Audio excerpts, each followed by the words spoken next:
Urologist বৃন্দ সম্মানিত, ওনারা আবার একই পরীক্ষাগুলো করে যেটা বাড়তি পরীক্ষা করতে দিয়ে থাকে এবং এগুলো একটু বিগার সিটিতে, যেখানে MRI ম্যাগনেটিক রিজোন্যান্স ইমেজিং পরীক্ষাটি অ্যাভেইলেবল, সেখানে প্রোস্টেটের একটা আলাদা প্রোটোকল সহ MRI পরীক্ষা করবেন। যদি 90% আপনাকে প্রভোকেট করা হচ্ছে যে ইয়েস আপনি ভেরি সাসপিশাস, তখন কিন্তু next question for any solid tumour biopsy কোত্থেকে করবে? অ্যাগেইন প্রোস্টেট থেকে।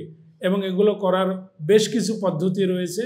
স্ট্যান্ডার্ড হচ্ছে transrectal ultrasound guided biopsy, TRUS biopsy বলা হয়, TRUS।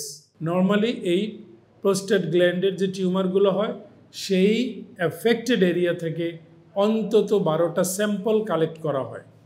12টা স্যাম্পলের অ্যাগ্রিগেট রিপোর্টিংয়ের মাধ্যমে যদি অ্যাডেনোকার্সিনোমা প্রোস্টেট লেখা আসে, দেন অ্যাগ্রিগেটটা কত?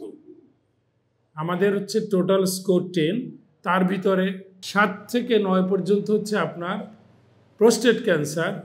বডির অন্যান্য ক্যান্সারের মধ্যে একটা ইনডোলেন্ট ক্যান্সার হিসেবে অনেক সময় চিহ্নিত হয়। যাদের এই স্কোরটি 7-এর নিচে অর্থাৎ 6, 5, সেই রকম ক্ষেত্রে কিন্তু আমরা জাস্ট ক্যান্সার আক্রান্ত আপনি, কিন্তু এর যে অ্যাগ্রেসিভ বিহেভিয়ার অর্থাৎ ছড়িয়ে পড়ার যে পটেনশিয়াল, সেটা কিন্তু অনেকটাই উল্লেখযোগ্য নয়।